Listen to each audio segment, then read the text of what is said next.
Hello dears, welcome back to Zala Learning. It's me Sri Bhama SB. മക്കളെ നിങ്ങളുടെ USS exam എന്ന് പറഞ്ഞ നിങ്ങളുടെ ഡ്രീം ഇതാ അടുത്തെത്തിക്കൊണ്ടിരിക്കുകയാണ് അല്ലെ. വളരെ കുറച്ച് ദിവസം മാത്രമേ നിങ്ങളുടെ ഇനി പരീക്ഷയ്ക്കുള്ളൂ.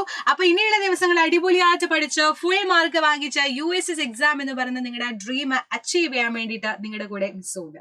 അപ്പൊ ഇന്ന് മിസ് വന്നിട്ടുള്ളത് നിങ്ങൾക്ക് വളരെ യൂസ്ഫുൾ ആകാൻ പോകുന്ന കുറച്ച് ക്വസ്റ്റ്യൻസുകളും അതിന്റെ ആൻസറും ആയിട്ടാണ്. അപ്പൊ അടിപൊളിയായിട്ട് നമ്മുടെ USS എക്സാം ക്രാക്ക് ചെയ്യാൻ ആഗ്രഹിക്കുന്ന എല്ലാ മക്കളും എന്ത് ചെയ്യുക, നമ്മുടെ ഈ വീഡിയോ അടിപൊളിയായിട്ട് കാണാം. റെഡി? അപ്പൊ നമ്മളിതാ പോവാണ്, ഒന്നാമത്തെ ക്വസ്റ്റ്യനിലോട്ട് പോവാണ്. First question, what is the significance of June 5?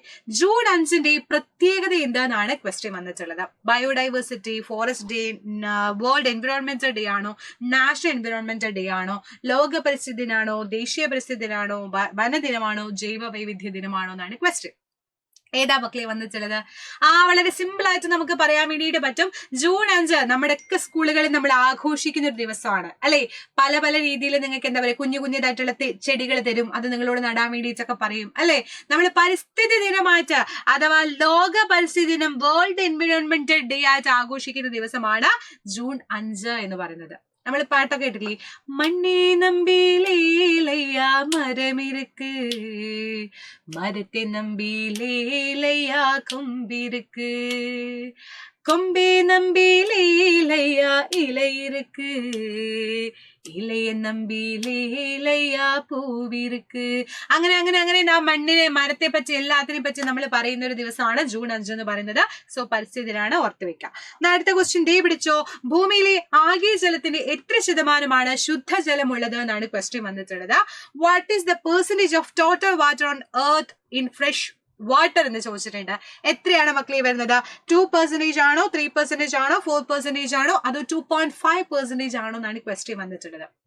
പറഞ്ഞേ, ടോട്ടൽ നമ്മുടെ വാട്ടറിനെ കൺസിഡർ ചെയ്യുന്ന സമയത്ത് അതിൽ എത്ര ശതമാനം ഉണ്ട് ചോദിച്ചാൽ, അതും പ്യുവർ വാട്ടർ എത്ര ശതമാനം ഉണ്ട് ചോദിച്ചാൽ നമുക്ക് പറയാൻ വേണ്ടിയിട്ട് പറ്റും, ശുദ്ധജലാകെ 3% ഉള്ളൂ. നമ്മുടെ ഭൂമിയിൽ ശരിക്കും പറഞ്ഞ ഒരു ഗ്ലോബ് വെച്ച് നോക്കുമ്പോൾ കംപ്ലീറ്റ് വാട്ടർ ആണ് നമുക്കറിയാം, പക്ഷെ ഒക്കെ സമുദ്രജലം മാത്രമാണ് അല്ലെ. സോ അതുകൊണ്ട് തന്നെ 3% മാത്രം ശുദ്ധജലം, ബാക്കി ഉപരിതല ജലം എന്ന് പറയുന്നത് 0.3%, മറ്റുള്ളവ 0.9% ആണ് വരുന്നത്.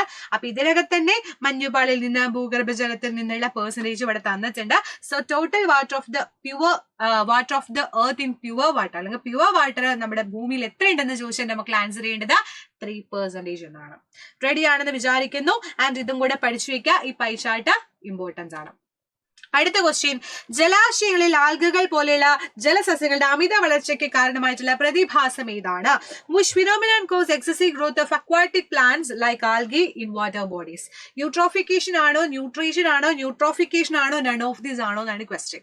നമ്മൾ പല സമയത്തും നമ്മുടെ നാടുകളിൽ നോക്കുന്ന സമയത്ത് കുളത്തിലൊക്കെ കുറെ പച്ച പച്ച പച്ച ഇങ്ങനെ എന്താ പറയുക, ഒരുമാതിരി ആൽഗേസ് പോലെ അല്ലെ, ഒരുമാതിരി പായല് പോലെ ഇങ്ങനെ ഒരു സാധനം നിങ്ങൾ കണ്ടിട്ടുണ്ടായിരിക്കും. നമ്മുടെ നല്ല ഭംഗിയുള്ള കുളം ആയിക്കോട്ടെ, അത് കുറെ കഴിഞ്ഞ് നോക്കുമ്പോൾ ഈ ഒരു അവസ്ഥയിലായിട്ടുണ്ടാവും. റീസൺ എന്ന് പറയുന്നത് എന്താണെന്ന് ചോദിച്ചാൽ യൂട്രോഫിക്കേഷൻ എന്ന് പറയും. എന്ന് വെച്ചാൽ ജലാശയങ്ങളിൽ ആൽഗ പോലെയുള്ള ജലസസ്യങ്ങളുടെ അമിത വളർച്ച കാരണം അവിടെ എന്ത് സംഭവിക്കുന്നുണ്ട്? യൂട്രോഫിക്കേഷൻ സംഭവിക്കുന്നു. Excess growth of water plants like algae in water body which is causes for the phenomena is called eutrophication. നല്ല രീതിയിൽ ഉള്ള സസ്യങ്ങൾ അല്ലാണ്ട് വേണ്ടാത്ത സസ്യങ്ങൾ കൂടുതലായിട്ട് വളരാം. അപ്പൊ എന്താ പ്രശ്നം പറ്റുന്നത്? നൈട്രജൻ കലർന്ന രാസവളങ്ങളും മറ്റും ഒഴുകിയെത്തുന്ന ജലാശയങ്ങളാണ് ഇത് സംഭവിക്കുന്നത്. This happens in water bodies where fertilizers containing nitrogen and other similar substances അല്ലെ, രാസവളങ്ങൾ നമ്മൾ ഒരുപാട് ഫാക്ടറികളിൽ നിന്നുണ്ടാകുന്ന വേസ്റ്റ് കാര്യങ്ങളൊക്കെ വരുന്ന സമയത്ത് കൂടുതലായിട്ട് അത് സംഭവിക്കുന്നു. ആൻഡ് ഇങ്ങനെ ഒഴുകിയെത്തുന്ന അധിക പോഷകയിടങ്ങളെയാണ് ജലസസ്യങ്ങളുടെ അമിത വളർച്ചയ്ക്ക് കാരണമാകുന്നത്. അതിൽ നിന്നുള്ള ന്യൂട്രീഷൻസും കാര്യങ്ങളും വലിച്ചെടുത്തിട്ട് ഇവർ വളരുകയാണ് ചെയ്യുന്നത്. ഇവരെന്ത് ചെയ്യാണ്? ശരിക്കുമുള്ള നമ്മുടെ വെള്ളത്തിനകത്ത് ഉണ്ടാവുന്ന സസ്യങ്ങളെ അല്ലാന്നുണ്ടെങ്കിൽ ആനിമൽസിനെയൊക്കെ നശിപ്പിക്കുകയാണ് ചെയ്യുന്നത്. അവരെന്ത് ചെയ്യാണ്?